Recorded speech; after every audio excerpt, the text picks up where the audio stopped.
Dear students, पिछले video में geography में आप लोगों को ज्योग्राफी के बेसिक कंसेप्ट के बारे में डिस्कशन किए हैं और यह बताएं कि ज्योग्राफी में जो सिविल सर्विसेज और यूपीएससी में वर्ल्ड ज्योग्राफी जो पढ़ना है उसका सिलेबस भी हम आपको भली भांति बता चुके हैं, जिसमें पहला टॉपिक है internal structure of the earth. उसके बारे में हम डिस्कशन करेंगे और उसमें यह बताएंगे कि पृथ्वी के जो है आंतरिक जो भाग है उसकी जानकारी प्राप्त करने का मुख्य स्रोत क्या है। इस चीज़ को चलिए हम देखते हैं कि पृथ्वी के आंतरिक भाग की जानकारी प्राप्त करने का मुख्य स्रोत चार है, जिसमें हम आपको नेक्स्ट वाला पिछले वाला वीडियो में बताए हैं कि घनत्व है, तापमान है, आकाशीय उल्कापिंड है और भूकंपीय तरंग है। इन चार जो चीज़ चार कंटेंट से पृथ्वी के आंतरिक भाग की जानकारी हम प्राप्त कर सकते हैं, जिसमें सबसे विश्वसनीय सबसे प्रूवल भूकंपीय तरंग को माना गया है। तो जाहिर सी बात है, नेक्स्ट पिछले वाला वीडियो में हम आपको घनत्व के बारे में बता चुके हैं। यानी कहने का अर्थ यह है कि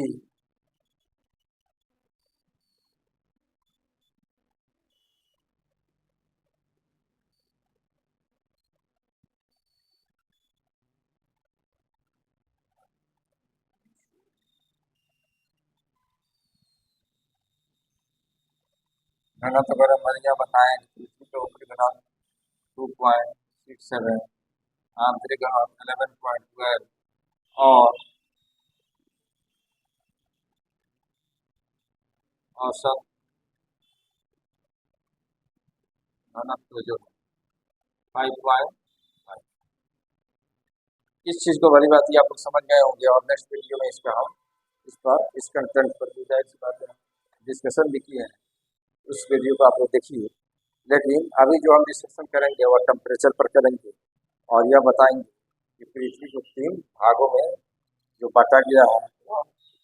ऑस्ट्रेलिया के विद्वांस ने पृथ्वी को 3 भागों में बांटकर अध्ययन किया है और उसी के आधार पर पृथ्वी का 3 भाग बताया है, जिसे earth of the crust, metal और कोर के नाम से जाना जाता है। दूसरे शब्दों में उसे शेल, सीमा और निचोड़ कहते हैं।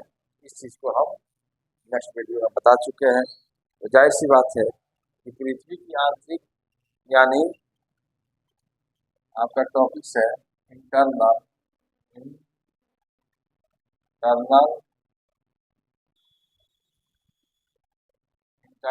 स्ट्रक्चर ऑफ द अर्थ, यानी पृथ्वी का आंतरिक बनावट का पहला है ना, दूसरा है तापमान, तीसरा जो है वह है आकाशीय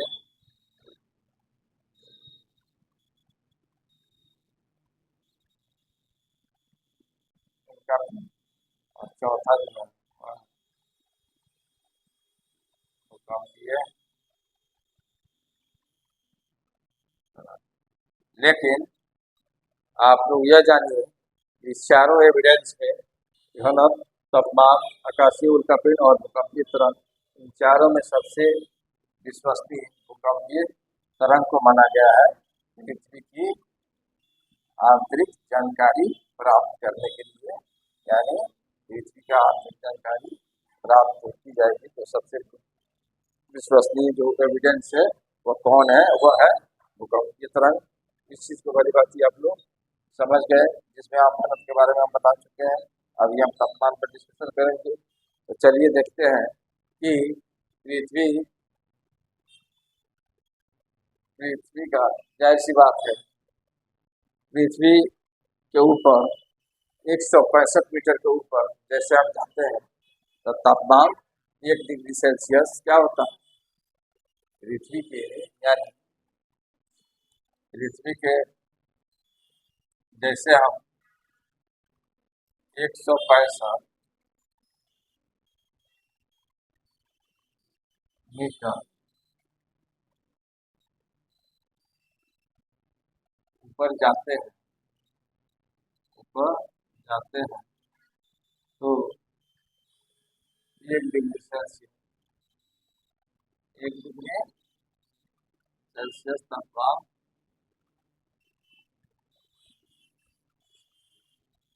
घटता है। क्या हो जाता है? घटता है। तो जाहिर सी बात है पृथ्वी के बारे में हम आप लोगों को बताएंगे कि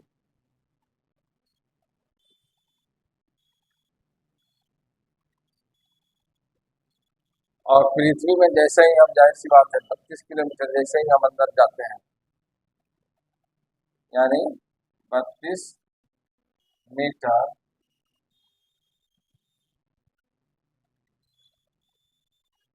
अंदर जाने पर तापमान क्या होता है? यानी पृथ्वी के अंदर जैसे ही हम 32 मीटर अंदर जाते हैं तो 1 डिग्री यानी सेल्सियस अंदर जाने पर तापमान 1 डिग्री सेल्सियस बढ़ जाता है, यानी बढ़ता है। तो ऊपर जाने पर घटता है और अंदर जाने पर बढ़ता है। इसका मतलब यह है कि पृथ्वी के अंदर इस दर से पृथ्वी के अंदर तापमान बढ़ेगा तो पृथ्वी का जो केंद्र है वह उस अवस्था में नहीं होकर पिघली हुई अवस्था में होगा, तो पृथ्वी का अस्तित्व कैसे रहेगा? तो जाहिर सी बात है तापमान का बढ़ने और घटने का जो दर है पृथ्वी के सबसे ऊपरी भागों में काफी अंतर देखने को मिलता है। यानी पृथ्वी के सबसे ऊपरी भागों में तापमान काफी सर्वाधिक यानी अधिक मात्रा में बढ़ा है, जिसका मुख्य कारण दबाव है और रेडियो एक्टिव खनिज का बहुत अधिक मात्रा में पाया जाना, यह दो मुख्य रीजन है। और पृथ्वी के जो नीचे जो है टेम्परेचर घट रहा है और घटा है तो रेडियो एक्टिव खनिज में क्या हुआ है? रेडियो एक्टिव खनिज काफी कम मात्रा में हो गया है, यानी कम पाया गया है। और दबाव के कारण जो एक बार टेम्परेचर पृथ्वी को मिला है और उस मिलने के कारण वह दोबारा टेम्परेचर पृथ्वी को नहीं मिला और रेडियो एक्टिव खनिज कम हो गया, जिसके कारण पृथ्वी का केंद्र उस अवस्था में रह गया। ओके, इस चीज को भली बात आप लोग समझ गए होंगे। अब देखते हैं कि कैसे यानी पृथ्वी का टेम्परेचर यानी कहने का अर्थ है 0 डिग्री सेल्सियस यानी जैसे ही हम पृथ्वी के 100 किलोमीटर 100 किलोमीटर जैसे ही 100 किलोमीटर पृथ्वी के 100 किलोमीटर हम जाते हैं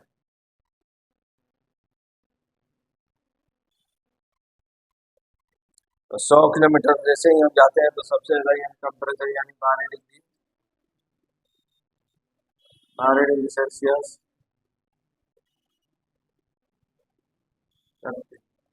12 डिग्री सेल्सियस 30 किलोमीटर यानी 12 डिग्री सेल्सियस टेम्परेचर बढ़ गया है। यानी कहने का अर्थ है कि पृथ्वी के ऊपरी भाग में यानी पृथ्वी के ऊपरी भाग में टेम्परेचर काफी जो है अधिक मात्रा में बढ़ा है, जिसका मुख्य कारण है क्या है? इसका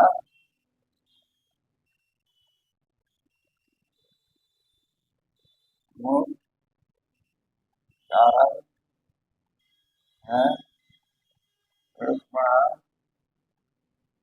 दबाव और दो में है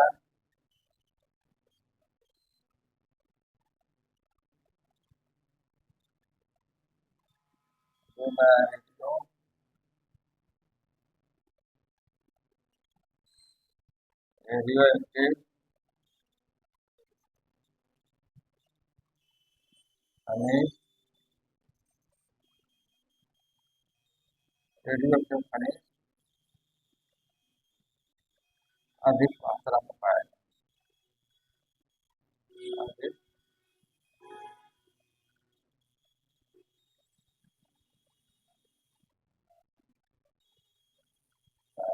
ओके, इस चीज़ को आप लोग भली बात समझ गए होंगे। और जाहिर सी बात है 100 किलोमीटर मोबाइल से जैसे तो इसके बाद जो है 100 किलोमीटर के अंदर बाद जो हम जैसे अंदर जाते हैं उसके बाद स्थल मंडल यानी स्थल मंडल आ जाता है। और स्थल मंडल के बाद जैसे ही हम 200 किलोमीटर यानी 200 किलोमीटर जैसे हम जाते हैं तो 200 किलोमीटर जैसे जाते हैं तो फिर इसका टेम्परेचर 2 डिग्री सेल्सियस प्रति किलोमीटर के हिसाब से या क्या होता है 200 किलोमीटर प्रति हिसाब के दर से यह घट जाता है यानी स्थल मंडल के बाद। तो जाहिर सी बात है अब यह घट गया और उधर यह बढ़ गया। ओके, इस चीज़ को आप लोग समझ गए कि ऊपरी भाग में टेम्परेचर काफ़ी बढ़ा लेकिन स्थल मंडल के बाद जाहिर सी बात है जैसे ही स्थल के बाद हम अंदर गए इसको एंट्री किए तो यहाँ टेम्परेचर क्या हुआ, यहाँ पर टेम्परेचर जो है घट गया। इस चीज़ को समझ गए आप लोग। नेक्स्ट आते हैं 200 से जैसे ही हम 300 यानी 300 किलोमीटर हम जाते हैं अंदर तो पृथ्वी का टेम्परेचर जो होता है 1 डिग्री सेल्सियस प्रति किलोमीटर के हिसाब से कम हो जाती है। जिसका मुख्य रीजन होता है यह रेडियो एक्टिव करंट जो है काफ़ी सर्वाधिक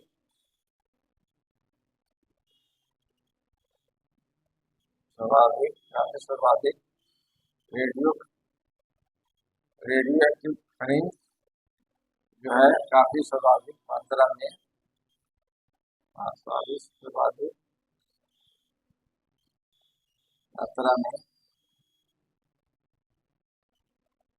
कम हो जाता है।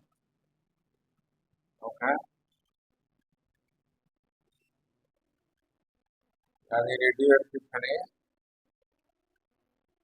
काफ़ी सर्वाधिक मात्रा में क्या हो जाता है, कम हो जाता है। तो इस चीज़ को आप लोग बड़ी बात समझ गए कि रिएक्टिव एक्टिव खनिज की मात्रा काफ़ी कम हो जाती है जिससे तापमान बढ़ने की दर जो है घट जाता है। और 6371 किलोमीटर जैसे हम पहुँचते हैं 6371 किलोमीटर तो जाहिर सी बात है 6371 किलोमीटर जैसे ही हम पहुँचते हैं तो पृथ्वी का जो आखिरी वाटकोर है वह ठोस अवस्था में पाया जाता है। ओके,